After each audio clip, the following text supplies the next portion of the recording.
بالله من الشيطان الرجيم. بسم الله الرحمن الرحيم.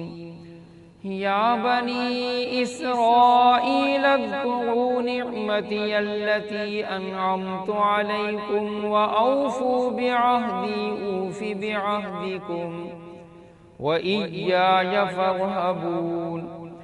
وآمنوا بما أنزلت مصدقا لما معكم ولا تكونوا أول كافر به ولا تشتروا بآياتي ثمنا قليلا وإياي فاتقون.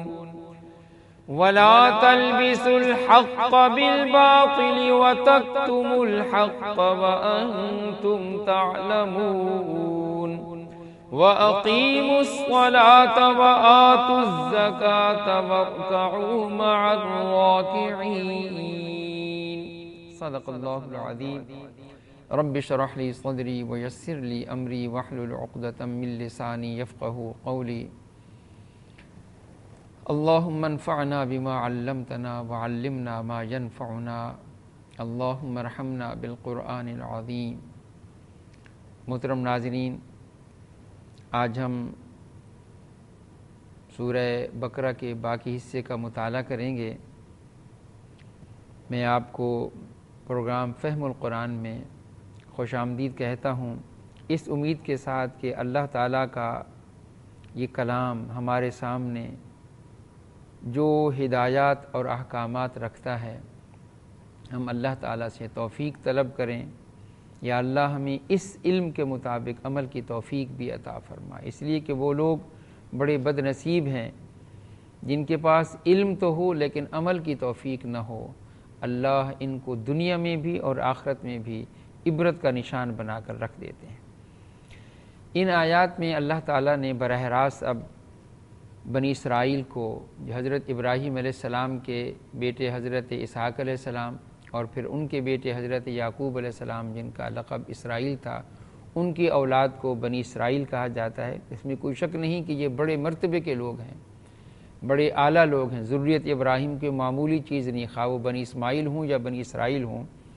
بہرحال ان کو سب سے پہلے دعوت دی گئی ہے کہ تم ان احسانات کو، اس نعمت کو یاد کرو جو میں نے تم پر کی ہے. مراد یہ ہے کہ جو تمہیں میں نے اس امامت اور سیادت کے منصب پر قائم کیا، اسی دین کی وجہ سے اس کے تقاضے پورے کرو، اور پھر جو تم مجھ سے عہد کر چکے ہو اس کو پورا کرو، اپنی شریعت کی پابندی کے حوالے سے بھی، اور خاص طور پر آخری پیغمبر پر ایمان لانے کے حوالے سے اور قرآن مجید پر ایمان لانے کے حوالے سے. فرمایا کہ میرا تقوی، میرا ڈر، میرا خوف سب سے زیادہ بڑھ کر ہونا چاہیے، اس لیے کہ ساری چیزیں میرے اختیار میں ہیں. اگر تم نے اس کی قدردانی نہ کی تو پھر میں تمہیں سخت سزا بھی دوں گا. اور فرمایا کہ تم سب سے بڑھ کر دین کو، شریعت کو اور اللہ کے پیغمبروں کے جاننے اور ماننے والے ہو. اب یہ پیغمبر تشریف لا چکے ہیں، وہ دعوت دے رہے ہیں، تمہارا فرض بنتا ہے کہ تم سب سے بڑھ کر ان پر ایمان لے آؤ اور ان کا ساتھ دو، اور میرے دین کے مقابلے میں، ایمان کے مقابلے میں دنیا کی حقیر متاع کو ترجیح دینے والے مت بنو.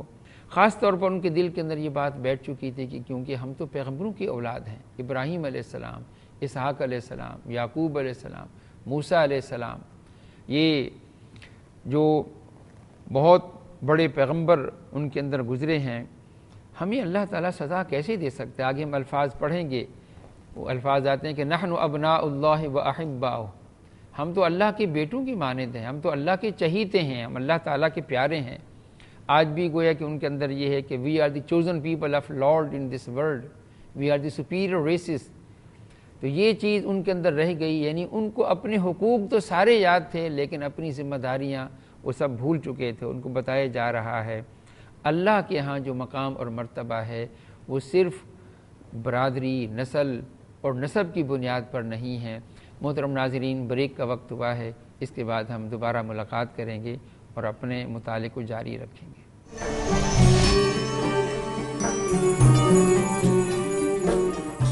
ایک دفعہ پھر میں آپ کو پروگرام فہم القرآن میں خوش آمدید کہتا ہوں. ہم اپنے سلسلے کا آغاز دوبارہ کرتے ہیں۔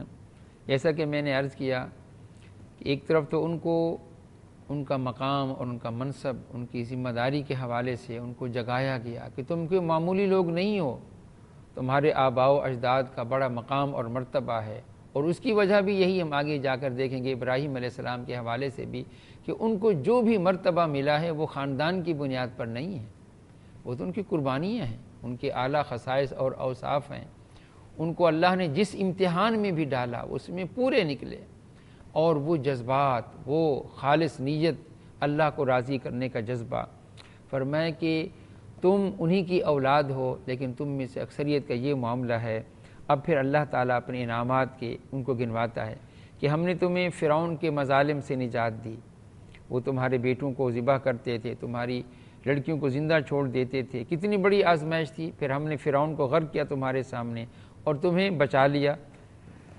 اور پھر فرمایا کہ جب موسیٰ علیہ السلام ہمارے پاس کوہ طور پر تورات لینے کے لیے آئے، اس کے بعد تم نے بچڑے کو معبود بنا لیا، ہم نے تمہارا یہ گناہ بھی پھر معاف کر دیا۔ پھر موسیٰ علیہ السلام اپنے افراد کو چن کر لے کر آئے کوہ طور پر معافی کے لیے، اور تم نے پیچھے جو کچھ کیا، اور وہاں آ کر جو کچھ تمہارے لوگوں نے کہا کہ ہم تو اس وقت تک نہیں مانیں گے جب تک ہم اللہ تعالیٰ کو اپنی آنکھوں سے نہ دیکھیں، اس وقت پھر تمہیں اللہ تعالیٰ نے سزا دی۔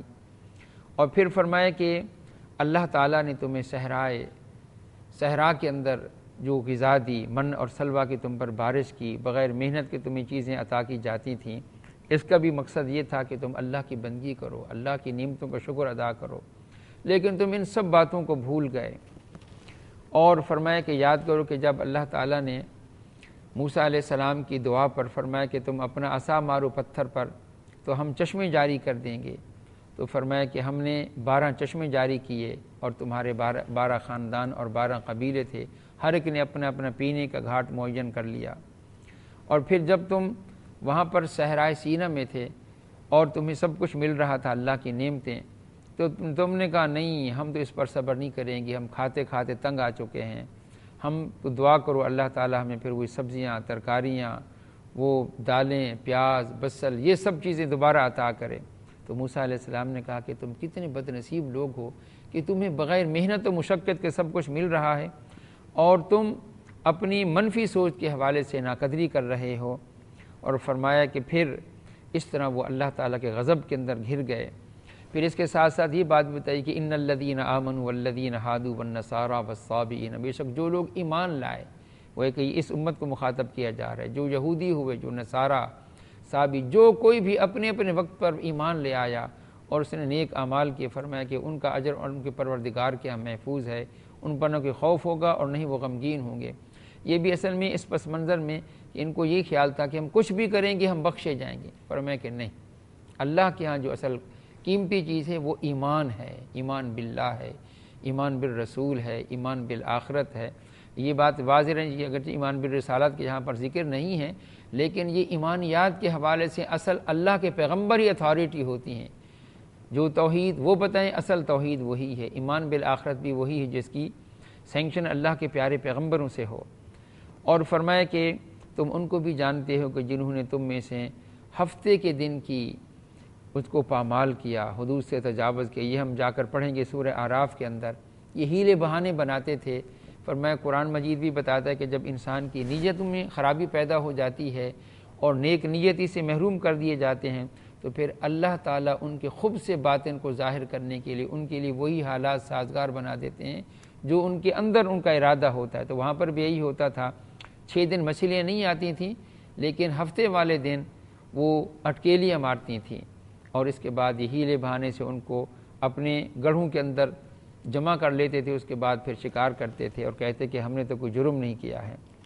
اور اسی طرح ان کو حکم دیا گیا کہ گائے ذبح کرو، اس کے اوپر انہوں نے 20 سوالات کیے، اور اس کے بعد جوں اللہ تعالیٰ کی طرف سے سختی ان پر مسلط ہوتی چلی گئی۔ فرمایا کہ یہ کتنا بڑا مسئلہ تھا کہ تم نے ایک قاتل کو چھپانے کے لیے ہٹ دھرمی کا مظاہرہ کیا، اللہ نے تمہارے لیے وہ اس گائے کے حوالے سے ایک بہت بڑی نشانی ظاہر کی، لیکن فرمایا کہ ان کے دل اس کے باوجود بھی سخت ہو گئے۔ محترم ناظرین، بریک کا وقت ہو گیا ہے، ہم دوبارہ اپنی گفتگو کو جاری رکھیں گے۔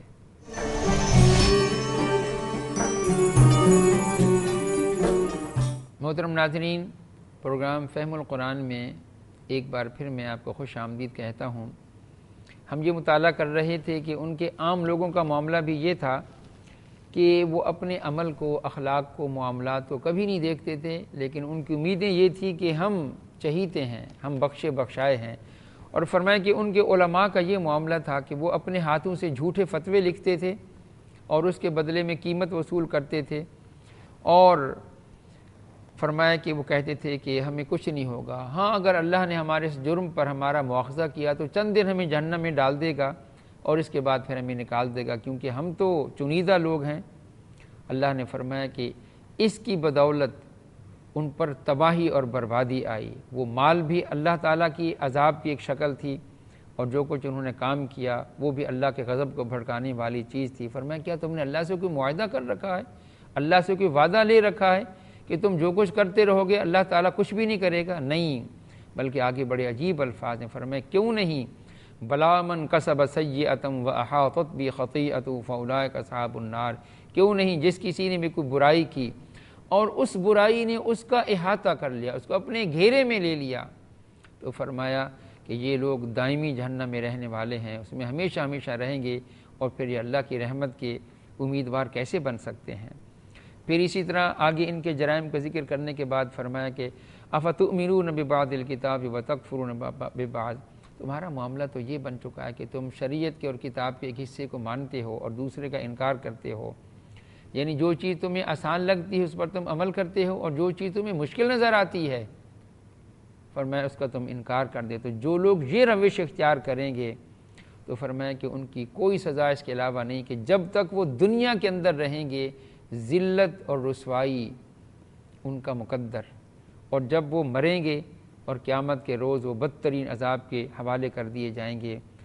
محترم ناظرین، اللہ کے پیارے پیغمبر کی حدیث بھی ہے کہ اس میں کوئی شک نہیں کہ یہ تاریخ تو ان کی بیان کی جا رہی ہے، جرائم تو ان کے ہیں، لیکن بٹوین دی لائنز ہمیں بھی جو میسج دیا جا رہا ہے کہ ہم اپنے گریبانوں کو دیکھیں۔ ایک آپ کا فرمان ہے کہ لَيَأْتِيَنَّ عَلَىٰ أُمَّتِي كَمَا أَتَىٰ عَلَىٰ بَنِي إِسْرَائِيلَ حَذْوَ النَّعْلِ بِالنَّعْلِ، میری امت پر بھی وہ دور آنے والا ہے، وہ ادوار آئیں گے جو بنی اسرائیل پر گزرے ہیں۔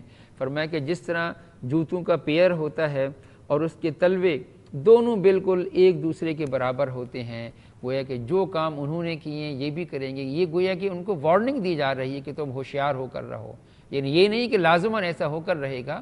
اگر ایک آدمی اپنے آپ کو ہوشیار کرتا ہے کہ اللہ مجھے ان چیزوں سے بچا لے، میرے اللہ اس کو توفیق عطا فرما دیتے ہیں۔ اور پھر اسی طرح فرمایا کہ یہ کہتے ہیں کہ ہمارے دل تو غلافوں میں لپٹے ہوئے ہیں، یعنی اس پیغمبر کی کوئی بات ہم پر اثر کرنے والی نہیں ہے، اور فرمایا کہ یہ تو اللہ نے ان پر لعنت کی ہے ان کے انکار اور کفر کی وجہ سے، اور فرمایا کہ ان کا معاملہ تو یہ کہ ان کے پاس اللہ کی کتاب آ چکی ہے جو تصدیق کرنے والی ہے اس کتاب کی جن کے پاس پہلے سے موجود ہے، جبکہ یہ لوگ اس سے پہلے فتح کی دعائیں مانگا کرتے تھے۔ یہ ایک پیغمبر تشریف لانے والے ہیں، ہم ان پر ایمان لے آئیں گے، ان کے ساتھ مل کر اپنے دشمن کا مقابلہ کریں گے۔ فرمایا کہ اب جب کہ وہ تشریف لا چکے ہیں اور یہ ان کو پہچان چکے ہیں، یہ ان کا انکار کرتے ہیں۔ فرمایا فلعنۃ اللہ علی الکافرین، ایسے منکروں پر اللہ تعالیٰ کی لعنت ہے۔ اور کیا ہی برا انجام ہے کہ دنیا کی خاطر یہ اتنی بڑی نعمت کی قربانی دے رہے ہیں، وہ زندگی جو کبھی ختم ہونے والی نہیں ہے۔ اگر آدمی کو یہ احساس ہو جائے کہ میری زندگی ان لمیٹڈ ہے، اس کے مقابلے میں تو کچھ بھی نہیں ہے، 50 60 سال 70 سال ہر قربانی بندہ دے سکتا ہے۔ اور فرمایا کہ ان کا معاملہ یہ کہ بظاہر باتیں کریں گے بڑی بڑی کہ آخرت ہمارا گھر ہے، ہم وہاں جا کر عیش کریں گے۔ فرمایا کہ ان سے کہو اگر واقعتاً یہی بات ہے، آخرت تمہارے لیے خالص ہے، تو پھر تو تم موت کی تمنا کرو، جبکہ تمہارا معاملہ یہ کہ تم موت سے گھبراتے ہو، یہ اپنے کرتوتوں کی وجہ سے موت کے نام سے لرزتے ہیں۔ اور فرمایا کہ ان کا معاملہ یہ ہے کہ وَلَتَجِدَنَّهُمْ أَحْرَصَ النَّاسِ عَلَىٰ حَيَاءٍ، تم ان کو پاؤ گے کہ تمام لوگوں سے بڑھ کر یہ دنیا کی زندگی پر بڑے حریص ہیں، مشرکین سے بھی۔ ہر ایک چاہتا ہے کہ ان کو 1000 سال عمر دی جائے۔ فرمایا کیا پھر وہ اللہ کی پکڑ سے بچ جائیں گے؟ اور فرمایا کہ اسی طرح ان کا معاملہ یہ ہے کہ اہل کتاب کے اکثر لوگ یہ چاہتے ہیں کہ کاش وہ کسی طرح اہل ایمان کو ان کے ایمان سے پھیر کر دوبارہ کافر بنا دیں، حسدم من عند انفسہم، یہ اس حسد کی وجہ سے ہے جو ان کے دلوں کے اندر پیغمبر کے بارے میں بھی ہے اور آخری دین کے بارے میں بھی ہے اور مسلمانوں کے بارے میں بھی ہے، پر مسلمانوں کو نظر انداز کرو۔ اور قرآن نے ان کا یہ بھی نقل کیا ہے کہ ان کا یہ کہنا ہے کہ یہود اور نصارہ کے علاوہ کوئی جنت میں جا ہی نہیں سکتا۔ فرمایا کہ یہ بالکل جھوٹ کہتے ہیں، تل کا امانی جو ہم، ان کی جھوٹی خواہشات ہیں، ان کی وشفل تھنکنگ ہیں، اس کی کوئی حقیقت نہیں ہے۔ ان سے کہو اپنی کوئی دلیل لے آؤ۔ ہاں، جس شخص نے اپنے آپ کو اخلاص کے ساتھ اللہ کے سپرد کر دیا، مومن اور مسلمان بندہ بن کر رہا، اور فرمایا کہ پھر وہ مطمئن ہو جائے، اس کا اجر اللہ کے ہاں بالکل محفوظ ہے۔ پھر ان کی یہ بات بھی نقل کی گئی ہے کہ یہودی کہتے ہیں کہ نصارہ کا کوئی دین ہی نہیں ہے، اور عیسائی کہتے ہیں کہ یہودی بالکل ان کی کوئی بنیاد ہی نہیں ہے۔ فرمایا کہ دونوں تورات کو پڑھتے ہیں۔ ظاہر بات ہے کہ اگرچہ یہودی تو انجیل کو نہیں مانتے لیکن یہ تو مانتے تھے۔ فرمایا کہ یہی حال ان مشرکین مکہ کا بھی ہے، ہر ایک اپنے آپ کو سمجھتا ہے کہ ہم صحیح ہیں اور باقی سب کی نفی کرتے ہیں۔ اور پھر آخر میں فرمایا اے پیارے پیغمبر، یہ آپ سے ہرگز راضی نہ ہوں گے یہودی نہ نصارے، حتیٰ کہ آپ ان کی ملت کی پیروی کریں، لیکن ان کو بتا دو نہیں، میں تو اللہ کا سچا پیغمبر ہوں، میں تو اللہ کا نمائندہ ہوں۔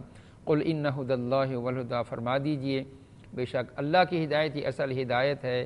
اگر آپ نے ان کی خواہشات کی پیروی کی، ان کے بگڑے ہوئے دین کی پیروی کی، اس کے بعد کہ آپ کے پاس صحیح علم آ چکا ہے، تو پھر اے پیغمبر آپ کا اللہ کے مقابلے میں کوئی نہ حامی ہوگا نہ کوئی مددگار ہوگا۔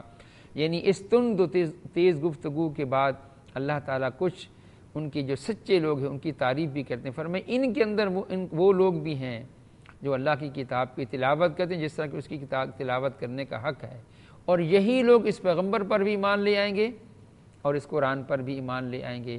اور ایسا ہوا، ان کے علماء میں جو خدا کا خوف رکھنے والے تھے، باعمل لوگ تھے، جو دنیا کی زندگی کو ترجیح دینے والے نہیں تھے، ان کی نگاہوں میں دین کی قدر و قیمت تھی، آخرت کی قدر و قیمت تھی۔ فرمایا کہ وہ ایمان لے آئیں گے۔ وَمَن يَكْفُرْ بِهِ فَأُولَٰئِكَ هُمُ الْخَاسِرُونَ، جو لوگ بھی ان میں سے اس کا انکار کریں گے وہ بڑا خسارہ پانے والے ہیں۔